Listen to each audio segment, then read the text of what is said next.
Olá, eu sou Marcelo Tapia. O título da minha apresentação é Intertextualidade e Relativização de Gêneros Literários, uma abordagem ilustrativa por meio de dois textos poéticos contemporâneos. Buscarei, nesta breve apresentação, abordar aspectos relativos à transição entre gêneros ou subgêneros literários por meio de procedimentos contemporâneos de intertextualidade, ilustrados a partir de dois textos poéticos de características distintas. O primeiro, de autoria do poeta, tradutor e ensaísta brasileiro Haroldo de Campos, Finismundo, A Última Viagem, 1990. E o segundo, de minha própria autoria, denominado Iliadeia, um périplo da Ilíada traduzido no Brasil, ensaio ficcional de 2019. Devo observar que a escolha de tais obras como referência para este estudo não implica, de modo algum, qualquer aproximação valorativa de meu trabalho à obra de Haroldo de Campos, poeta referencial na história da criação poética no Brasil.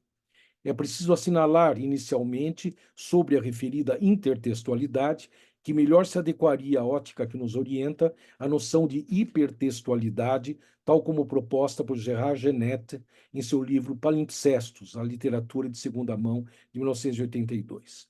Nele, o autor considera uma noção geral de texto de segunda mão ou texto derivado de outro texto precedente.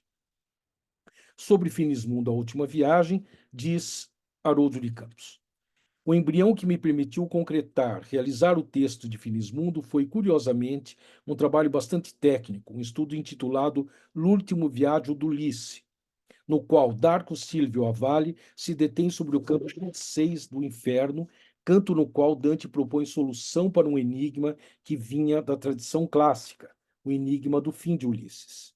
No canto 11 da Odisseia, quando Tiresias se pronuncia sobre o fim de Ulisses, a frase do vaticínio se presta a mais de uma interpretação. Pode-se entender Thanatos ex allos como uma morte para longe do Marsalino ou como uma morte que procede do Marsalino.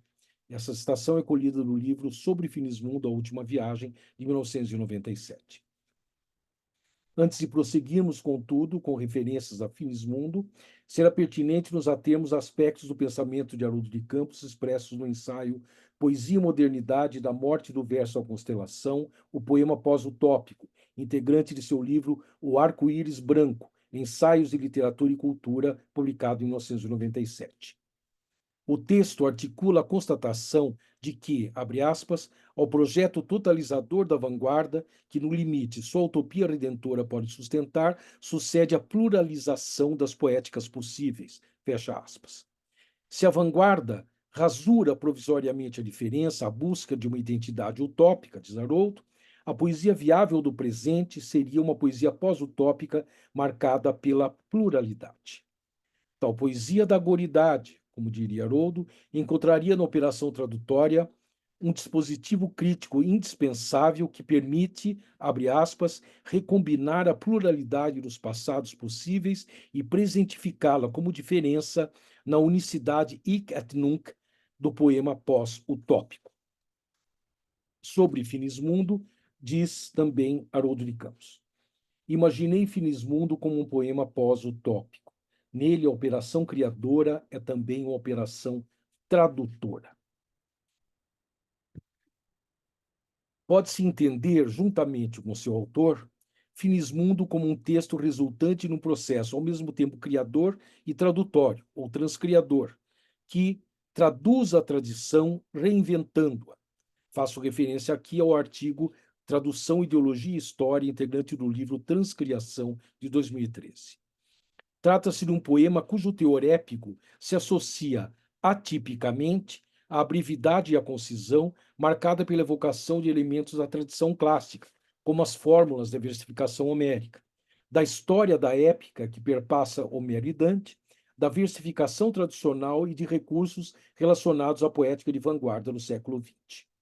Finismundo constrói-se com base na diversidade de expedientes poéticos disponíveis, exercidos conforme as opções do poeta diante da pluralização das poéticas possíveis. O recurso da escrita, esteticamente alusiva a uma aparência lacunar, é coerente com o propósito do poema, baseado na punição de Ulisses por ousar ultrapassar os limites do permitido ao tentar alcançar o paraíso terrestre. Diz Haroldo: o risco da criação pensado como um problema de viagem e como um problema de enfrentamento com o impossível. Uma empresa que, se por um lado é punida com o naufrágio, por outro é recompensada com os destroços do naufrágio que constituem o próprio poema. Essa citação também é colhida do livro Sobre Finismundo, A Última Viagem. Ademais, é um poema que parece transitar por gêneros poéticos, assim como pela conceituação, pela temporalidade do poético e pela própria temática. Como explica Haroldo, neste poema, ao retomar livremente os topos, procurei reelaborá-lo em dois tempos. No primeiro, em cadência épica, fundindo-o com o tema do naufrágio em Mallarmé. No segundo, uma paráfrase irônica, projetando-o no cenário contemporâneo. Leio a seguir o trecho final da parte primeira do poema, sugerindo que, quando possível, se faça a leitura do poema em sua íntegra.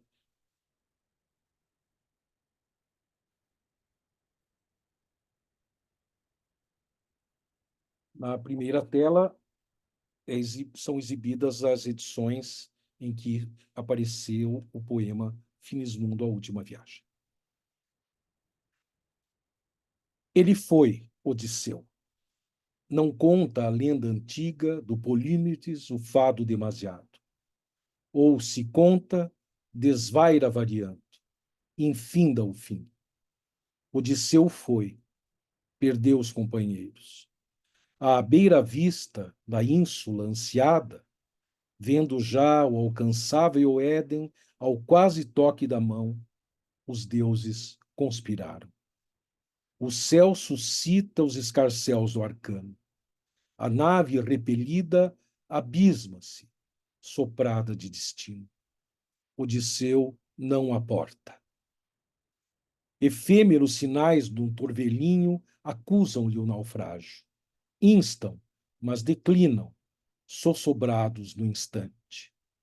Água só, rasuras, e o fado esfaimando.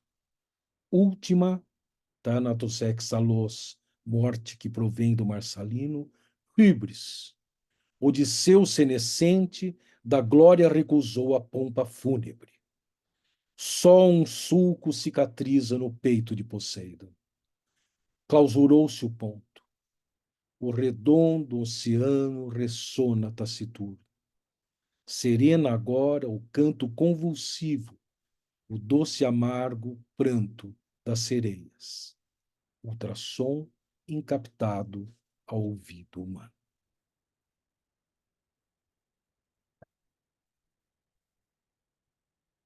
Passemos à Ilíada. Apresentado como ensaio ficcional, o texto constrói versos que incorporam citações de modo a reinseri-las no novo contexto, uma narrativa sobre os tradutores da Ilíada no Brasil e características de suas recriações do original grego. Essa espécie de ficção-ensaio transita pelos universos das referências históricas e teóricas e da criação poética, assim como pelos da ensaística e da prosa, da poesia e do drama. Este último está presente pela inserção de falas que constroem o teor dramático, que, observe-se, convida à performance. Ilíada foi publicado originalmente em Clássica, Revista Brasileira de Estudos Clássicos, e posteriormente incluído em meu livro Néquia, um diálogo com os mortos, publicado em 2021. Passo a leitura de um trecho da introdução ao texto e, em seguida, de excertos do início da Ilíada. A história das traduções da épica homérica no Brasil pode ser vista como um périplo. Essa é a premissa deste trabalho, que se pretende uma experiência poético-paródica com certo viés didático. Para tanto, recorre reverentemente, à semelhança de Dante, a uma entrada no inferno, acompanhado por um mestre. Neste caso, o mundo adentrado será naturalmente, à maneira de Odisseu, o Hades, no qual estariam almas e tradutores nossos da Ilíada com que dialogamos, eu e aquele que me acompanha, já atorrando. Outros adquirem voz por meio de recursos da narrativa. São postos em verso ditos fictícios das personagens, assim como falas que citam literalmente escritos seus, ou são adaptações desses escritos que visam a sua conversão em medidas de verso. Estas se moldam prioritariamente a um padrão versificatório adotado pelos tradutores personagens, que também citam versos por eles traduzidos. A fala do narrador, minha e do meu companheiro de viagem, seguem, igualmente, padrões relacionados a modos nossos de composição. Assim, Manuel Dorico Mendes diz em versos decassílabos, Carlos Alberto Nunes em exâmetros datílicos e Haroldo de Campos em versos dodecassílabos. Passo a ler o trecho inicial de Illiadéia. Musa, reconta-me os feitos dos bravos autores que deram voz brasileira a Homero. Sussurra-me agora de Ilíada e os tradutores daqui, pois a eles será dada a cena. O que disserem será, na verdade, o que captam ouvidos de pouco alcance, restrita acuidade, sujeitos à falta de entendimento, à mercê dos limites de psicografia falha. Errarei pelos mares ondosos de praias alheias para chegar a um lugar em que falem os vivos e os mortos, onde convivam os tempos e espaços diversos da escrita épica. Um solo profundo acharei neste plano distante, numa quebrada de mundos, numa encruzilhada de ditos. Lêmures, corpos e escritas serão imbricados no averno terreno. Evocarei Odorico e Carlos Alberto e Haroldo de Campos e mais os que derem o ar de sua graça na saga. Ao chegar às portas do Hades, em companhia do mestre Jaatorrano, que gentil atendeu ao pedido de guiar-me na viagem, evoco os espectros que, embora do Eliseu sendo dignos, possam nos dar entrevista especial à entrada do estranho érebo, obscura, que por graça de Zeus Eleutério alcançamos, depois de ousar trapassar ele sem ir além dos limites. Odorico, verso heróico e conciso poeta, surge sintético com ar lacônico, usando barrocas pérolas de torcida forma, brilhantes de águas fundas, colhidas no subsolo lodoso.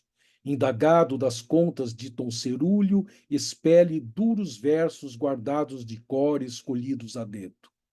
Não me apareças mais, quer ouses, velho, deter-te ou retornar. Nem áureo cetro, nem ínfula do Deus que te valha. Sai, não me irrites, se te queres salvo. Assim exordiou. Obediente e taciturno, tentei afastar-me do bardo agastado. O meu guia, porém, a meu favor interveio suasivo. Ó Manuel, não recuses assim a atender a meu diletante amigo. Concede-lhe, mestre, uma fala branda. Diz Odorico em resposta, com ar abrandado. Dada a alta prosopopeia do astucioso tradutor que me fala, cederei ao incômodo chamado. Pérolas cerúleas tenho colhido a fim de nutrir-me do que careço. A divinal beleza das palavras. É isso que eu tenho a apresentar, esperando que possa ser de alguma utilidade. Obrigado.